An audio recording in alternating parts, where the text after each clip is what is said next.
જય માતાજી મિત્રો, વિચાર મંથનમાં આપનું હાર્દિક સ્વાગત છે।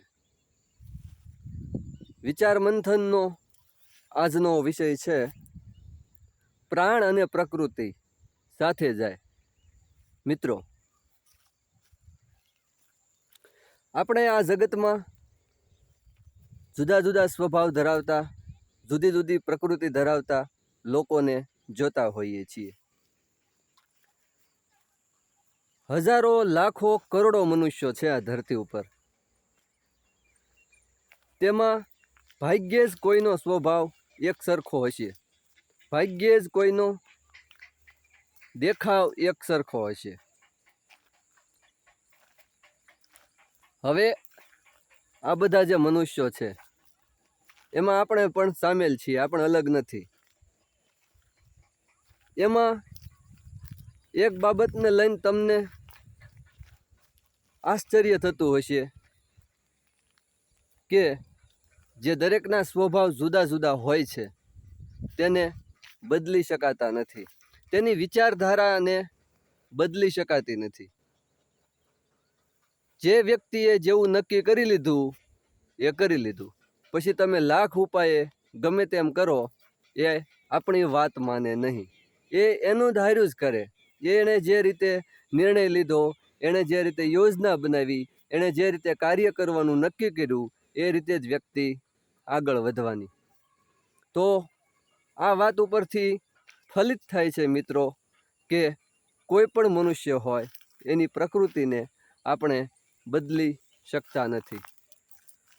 હા, સમય અને સંજોગો પ્રમાણે અમુક વાર ફેરફાર થાય છે, માણસને સમજણ થાય છે, અનુભવ થાય છે, એના સમજવામાં આવે છે કે અમુક વાર માણસ ખોટા કાર્યો કરતો હોય તો એને સરવાળે અમુક અનુભવો પછી સમજાય છે કે આ કાર્ય હું જે કંઈ કરી રહ્યો છું એ યોગ્ય નથી, એ સારું નથી। તો એ બાબતને લઈને માણસ અમુક વાર પોતાની જાતમાં કે પોતાના કાર્યોમાં સુધારો કરતો હોય છે, બાકી માણસ પોતાના સ્વભાવને જ અનુસરતો હોય છે। આ બાબત આ જગતના તમામ માણસોને લાગુ પડે છે। એકવાર એક સાધુ મહાત્મા એક નદીના કિનારે સ્નાન કરી રહ્યા હતા। સ્નાન કરતા કરતા એમણે જોયું કે એક વીંછી પાણીમાં તણાઈને જઈ રહ્યો છે। તેમણે આ વીંછીને બચાવવા માટે પોતાના બંને હાથોથી ખોબામાં પાણી ભર્યું કે અંજલી ભરી અને વીંછીને નદીના કાંઠે મૂક્યો। વીંછીએ પોતાના સ્વભાવ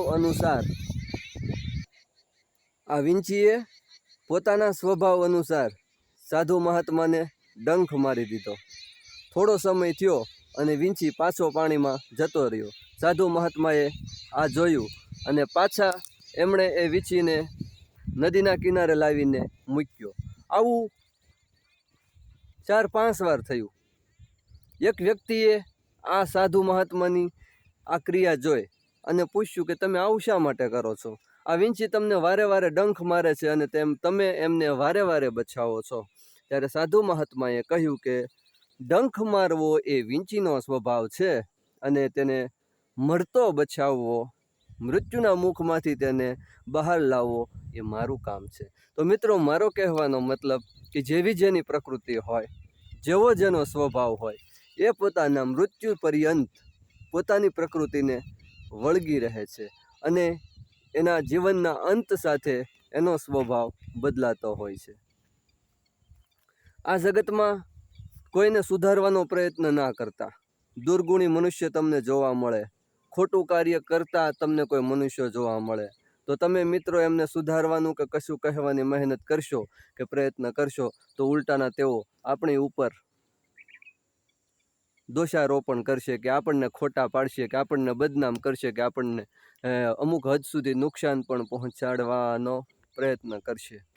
મિત્રો, એ અમુક સમય સંજોગોએ જો સમજવાના હશે તો સમજી જશે, બાકી કોઈનો સ્વભાવ બદલી શકાતો નથી, કોઈની પ્રકૃતિ આપણે બદલી શકતા નથી। મિત્રો,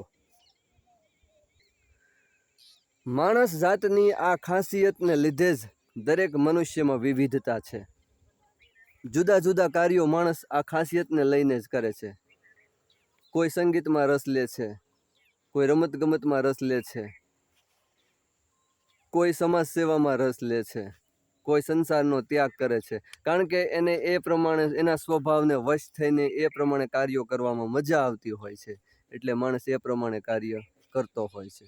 તો મિત્રો, આજના વિચાર મંથન મારફત મારો કહેવાનો મતલબ કે પ્રાણ અને પ્રકૃતિ ક્યારેય બદલી શકાતા નથી.